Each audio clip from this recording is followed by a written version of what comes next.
اللہ تعالیٰ اپنی مہربانی فرمائے ہاں بہرحال کسی کی حق تلفی نہ کی جائے ہاں خیال رکھا جائے اللہ تعالیٰ اپنی مہربانی فرمائے اللہ تعالیٰ اپنی مہربانی فرمائے الحمدللہ اللہ تعالیٰ اپنی بارگاہ مقبول فرمائے اللہ تعالیٰ اپنی مہربانی فرمائے اللہ تعالیٰ اپنی بارگاہ مقبول فرمائے اللہ تعالیٰ اپنی زمین کا عشر نکالا جائے اللہ تعالیٰ اپنی مہربانی ہماری کچھ تھوڑی بہت زمین بھی ہے زمین بہرحال اس کا عشر نکالتے ہیں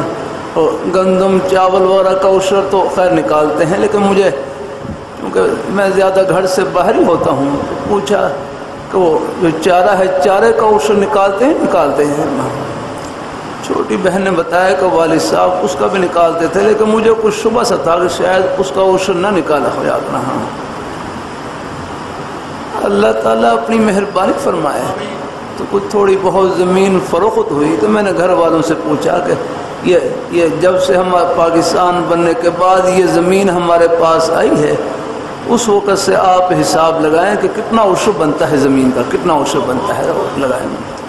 گندم چاول کا تو خیر نکال ہی دیتے تھے پہلے سے یہ لیکن جو چارہ وغیرہ ہے اس کا مجھے کوئی خیال تھا پتہ نہیں چارے کا عشر نکالا یاد نہ ہو تو بہرحال وہ حساب لگائے تو 1,30,000 روپے بنا 1,30,000 روپے میں نے کہا بس یہ عشر تو فوراً نکالیں الحمدللہ وہ چارے کا جتنا عشر بنتا تھا وہ نکال دیا اللہ نے ایسی برکت عطا فرمائی اسی سال گھر کے 4 افراد کو اللہ نے حج کے لیے قبول کر لیا الحمدللہ ایک طرف اللہ تعالیٰ کا حکم پورا کیا اور یوں اللہ تعالیٰ نے اپنی رحمت سے بندوبست کیا الحمدللہ